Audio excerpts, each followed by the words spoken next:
चक्की पीसती थी रात को। तो जनाबाई का नियम था कि जब वो चक्की पीसती थी ना, तो पीसते पीसते गाती थी, और वो स्वर इतना अच्छा लगता था ठाकुर जी को, इतना प्रिय लगता था कि ठाकुर जी आधी रात में मंदिर से भाग करके आते थे जनाबाई के पास। और ठाकुर जी बैठ करके सुनते थे, जनाबाई चक्की पीसती थी, जनाबाई गाती थी, और ठाकुर जी सुनते थे बैठ करके। रोज आते थे ठाकुर जी, और रोज जनाबाई गाती थी, और वहीं बैठ करके श्री ठाकुर जी सुनते थे। एक दिन ठाकुर जी गए और जनाबाई ऐसे चक्की पीस रही थी, तो ठाकुर जी बोले, ए जना, ये चक्की मत पीस। तो जनाबाई बोली, क्यों? ये घर घर घर आवाज करती है, तो तेरा स्वर जो है वो अच्छे से मुझे सुनाई नहीं देता, इसको नहीं पीसेगी, शांति रहेगी, तेरा स्वर स्वच्छंद सुनाई देगा मुझको। आप विचार करो ठाकुर जी को कितना प्रिय लगता है। तो जनाबाई बोलती, चक्की नहीं पीसूंगी तो आटा कैसे होगा, आटा नहीं होगा तो रोटी कैसे बनेगी, रोटी नहीं बनेगी तो फिर सब खाएंगे क्या, और सब कुछ नहीं खाएंगे तो फिर मुझे डांटनी पड़ेगी, है आटा नहीं है। तुम तो बस सुनने आ जाते हो रोज रोज यहाँ पर, मुझे तो सुबह रोटी बनानी, नामदेव जी पूरा परिवार भोजन करेगा। नामदेव जी की यहाँ सेवा करती थी ना जनाबाई।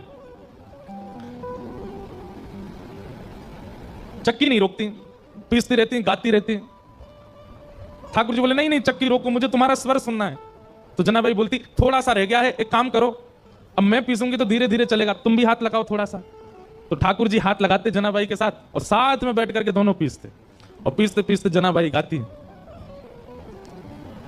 ठाकुर जी को सुनाती। अब जब ठाकुर जी हाथ लगाते जनाबाई के साथ चक्की पिसवाते, तो ठाकुर जी इतने सारे गहने पहन के रहते हैं, वो गहने सब आगे पीछे जब ठाकुर जी हिलते तो गहनों की आवाज आती। जनाबाई बोलती, अब मेरी चक्की परेशान नहीं करी, तुम्हारे गहने परेशान कर रहे हैं। तो ठाकुर जी अपने सारे आभूषण उतार करके किनारे धर देते कि जनाबाई का स्वर मैं सुनता रहूं, इस स्वर के बीच में कोई और बाधा नहीं आवे। और ठाकुर जी अपने सारे आभूषण उतार करके किनारे में धरते, और जनाबाई के साथ धीमे धीमे चक्की पिसाते, और जनाबाई गाती। इसके बाद की लीला थोड़ी सी हृदय को थोड़ी पीड़ा तो देती है, पर है लीला। फिर ऐसा हुआ कि सुबह का समय हो गया, ठाकुर जी बैठे रहे पूरी रात। इतने में ही मंगल बाजे बजने लगे, घंटे घड़ियाल बजने लगे, पंडरीनाथ भगवान की मंगला आरती, उसको काकड़ा आरती बोलते हैं, काकड़ा आरती का समय हुआ। ठाकुर जी बोले, ए जना, मैं तो भूल ही गया। बोले, क्या हो गया? बोले, मंदिर में आरती होने वाली है। तो जनाबाई बोली, जल्दी जाओ, मंदिर जाओ। और जनाबाई थोड़ी भावुक हो गई। ठाकुर जी बोले, तू क्यों भावुक होती? बोले, पूरे दिन कल सोए नहीं, रात भर मैंने सोने दिया नहीं, अब फिर से दिन में जाके उठ जाओगे, ठंडे ठंडे पानी से सब तुमको नहलाएंगे, तुमको दूध से नहलाएंगे, बिल्कुल आराम नहीं करने दिया मैंने। ठाकुर जी बोले, तू भी तो नहीं करेगी तो मैं भी नहीं करूंगा। इतना सुख ठाकुर जी जनाबाई को। जाना तुरंत ठाकुर जी जाने लगे, तो जनाबाई से बोले, ए सुन, तू अपनी सॉल दे दे। क्यों? ऐसे जाऊंगा तो सब पहचान जाएंगे मुझको, वहां पुजारी पंडा सब भारी खड़े होंगे, थोड़ा धक्के जाऊंगा खुद को तो किसी को पता नहीं चलेगा। और जनाबाई की सॉल लपेट करके श्री पंडरीनाथ भगवान पहुंचे मंदिर। बाहर पंडा पुजारी खड़े थे चुपचाप, ठाकुर जी मुंह ढकढका के भीतर घुस गए। पंडाओं ने सोचा कोई होंगे, भीतर के सेवक होंगे। और भीतर जाकर के ठाकुर जी जैसे ही अपनी वेदी के ऊपर खड़े हुए ही थे, इतने में ही कपाट खुल गए। सॉल उतार ही नहीं पाए ठाकुर जी, और ऐसे जैसे खड़े भये कपाट खुले, सब लोग जय जयकार करने लगे, पंडरीनाथ भगवान की जय, रुक्मिणीनाथ भगवान की जय। वहीं दर्शनार्थियों में नामदेव जी खड़े थे। नामदेव जी ने जैसे ही ठाकुर जी को, नामदेव जी का नियम था रात्रि शयन के दर्शन करके जाते थे, फिर सुबह मंगला में आते थे। अब रात्रि शयन में ठाकुर जी इस सॉल में तो नहीं थे, और नामदेव जी के घर में ही सेवा करती है जनाबाई। और जनाबाई की सामग्री नामदेव जी को पता है वो क्या पहनती है। नामदेव जी तुरंत बोले, ये सॉल तो मैंने कहीं देखी है जो पंडरीनाथ पहनो, रात में तो नहीं थी, ये सुबह कहां से आ गई? नामदेव जी बोले, कहां देखी कहां देखी कहां देखी? सोचते सोचते सोचते उनको याद आया, अरे ये तो हमारे घर में सेविका जना पहन के घूमती है, ये तो वही सॉल है। उसकी कढ़ाई आदि बिल्कुल वैसी थी। तो कई बार आश्चर्यचकित वस्तु दिखती है तो आप अचानक से बोल पड़ते हो, और नामदेव जी बोल पड़े, ये तो जना की सॉल है। अब नामदेव जी जितनी देर सोच रहे थे उतनी देर वैसे ही मंदिर में बड़ी भगदड़ हो गई थी। क्यों? क्योंकि जैसे ही कपाट खोले और ठाकुर जी का जब दर्शन किया, तो ठाकुर जी के जितने आभूषण थे वो थे ही नहीं। क्यों? ठाकुर जी तो रात में वहीं चक्की पर छोड़े आए थे जनाबाई के पास में। और यहां सब मंदिर में भागदौड़ होने लगी, बोले, अरे ठाकुर जी के आभूषण कहां है, आभूषण कहां? और इसी समय नामदेव जी सोच रहे थे सॉल किसकी है, और अचानक से उनके मुख से निकला, ये सॉल तो जना की है। सारे पुजारियों ने रुक के कहा, क्या कहा? ये सॉल जनाबाई की है? बोला, हाँ। इसका मतलब आपके यहाँ जो जनाबाई है वही आकर के और यहाँ पे जो है सब चोरी करके चली गई, ठाकुर जी के सब आभूषण ले गई। किसी ने भी सदविचार नहीं किया, सबने दुर्विचार किया कि जनाबाई सब ठाकुर जी के आभूषण चुरा के चले गई। यहां जनाबाई रात भर का जो उसका अनुभव था उसको आनंद ले रही थी, स्नान ध्यान करके आज बड़ी प्रसन्न है, तिलक लगाती है। ठाकुर जी ने रात में जो सुख दिया उसको भूल नहीं पा रही है। और इतने में ही सब पुजारी आ गए और पुजारियों ने आकर के कहा, ये जना तू ठाकुर जी के आभूषण चुरा के लाई?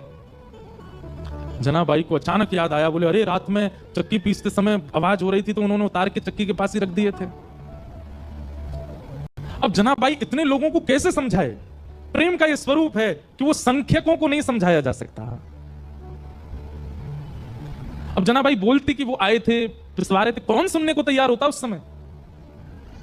पुजारियों ने कहा ऐसे नहीं बताई कि ढूंढो, अंदर जाकर के सब देखा तो चक्की के पास ही ठाकुर जी के आभूषण मिल गए। ठाकुर जी की लीला कैसी विचित्र है, कभी कभी तो गुस्सा आ जाता है ठाकुर जी पे, ऐसा क्यों करते हैं ठाकुर जी? खुद ही छोड़ के गए सारे आभूषण।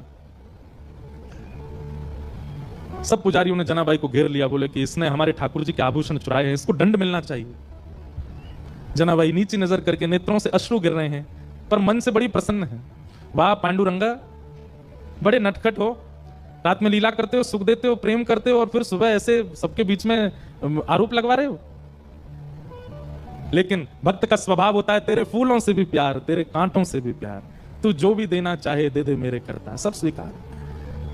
और पंढरपुर में एक घनघोर बादल ने आकर के आक्रमण किया। सब लोगों ने निश्चित किया कि जनाबाई को सूली पर चढ़ा दो, इसने ठाकुर जी के आभूषण चुराए। लोगों को पता चले कि पंडरीनाथ भगवान की किसी भी वस्तु का हरण करने से क्या होता है। थोड़ा सा रोष किया जनाबाई ने। पंडरीनाथ के सामने जनाबाई कहती हैं, बोले कि नाथ मुझे सूली पर चढ़ने में दिक्कत नहीं, पर कल को आपके भगत बहुत डरेंगे।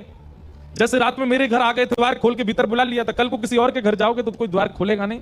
आपका क्या पता कहीं कड़ूला छोड़ के चले जाओ, कहीं मुकुट छोड़ के चले जाओ, सुबह आरोप लगे तो। लेकिन जनाबाई क्रोध तो कर रही है लेकिन प्रेम में कर रही है, ठीक है पर मुझे स्वीकार है। किसी ने प्रश्न किया नामदेव जी ने क्यों नहीं रोका? क्योंकि नामदेव जी जान गए थे कि ठाकुर जी अब जना को संसार में नहीं देखना चाहते, उसको अपने नित्य निकुंज में बुलाना चाहते हैं, वो सदा उनके पास रहे, ठाकुर जी की वो इच्छा है। सब लोगों ने सूली बना दी और जनाबाई को उस पर चढ़ा दिया। लेकिन जैसे ही जनाबाई सूली के ऊपर गई, विठल को स्मरण करके नेत्र सजल हो गए। ये हो नहीं सकता है, ये ठाकुर जी होने नहीं देंगे। और इतने में ही लाखों लोगों के सामने देखते देखते जो सूली बनाई थी वो पिघल गई, पिघल करके अंतर ध्यान हो गई, कोई सूली नहीं थी। जनाबाई स्वच्छंद खड़ी थी, ठाकुर जी ने उसको पिघला दिया, एक मोम की तरह पूरी सूली पिघल गई। लेकिन जनाबाई अब वापस संसार में आने वाली नहीं थी और खड़े खड़े जनाबाई ने वहीं अपने देह का त्याग कर दिया और श्री ठाकुर जी की नित्य लीला में प्रवेश कर गई। आज भी जनाबाई का गोपालपुर गांव है पंढरपुर के पास, वहां सब व्यवस्थित है। जनाबाई के हाथ के थपे हुए कंडे जिनमें से विठल विठल स्वर आता था वो भी रखे। और ठाकुर जी ने श्री नित्य लीला में प्रवेश करा दिया जनाबाई को।